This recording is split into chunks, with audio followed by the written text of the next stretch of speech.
Štěťo, tak dlouho to vypadalo, že si v prvním zápase nové sezóny, v prvním ligovém zápase nové sezóny připíšeme 3 body, nakonec to nedopadlo, jak moc velký je to zklamání, když ta vyrovnávací branka přijde až v takovémhle samém závěru. Tak samozrejme je to veľké sklamanie. Myslím si, že sme tomu išli my naproti, pretože sme prestali hrať. Od 75. minúty bránime výsledok 1-0, keby sa nemôže nič stať a proste namiesto toho, aby sme do toho ešte šlapli a vydržali 15 minút, proste vyhrávať súboje, ale proste sa nám to nedarilo, alebo respektíve sme tam už potom aj nepodstupovali, takže takýto prístup si myslím, že by tam nemal byť. Kde se viděl ty největší chyby v tom smyslu, že jsme v podstatě s Bohemkou v druhém poločase hráli víceméně vyrovnaný zápas?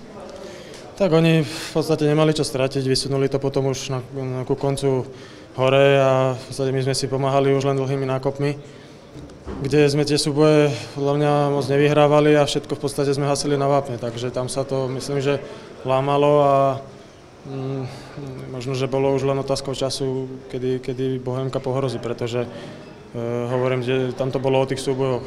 Sa vyhrá súboj, tak ideme dopredu, ale v podstate nakoniec ešte tam párkrát sme boli pri ich bráne a myslím si, že sa to dalo o mnoho lepšie vyriešiť a v podstate pridať druhý, tretí gól, aby bol kľud. Proti Vitesse Arnhem jsme vstřelili 1 branku, v Bělehradu ani 1, dneska znovu jenom 1 navíc penalty. Je střelecká produktivita něco, co nás v začátku sezóny trápí?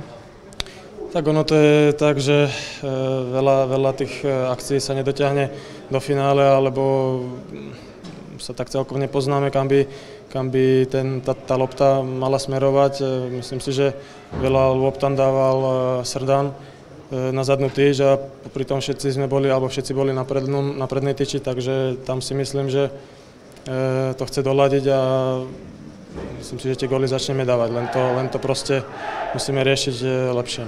Ty se dneska dostal do takové nezávyhodění situace, střídal si zraněnýho Semiha těsně před začátkem poločasu, těsně před koncem poločasu, jak nepříjemný to pro tebe bylo vůbec naskočit do rozjetého zápasu?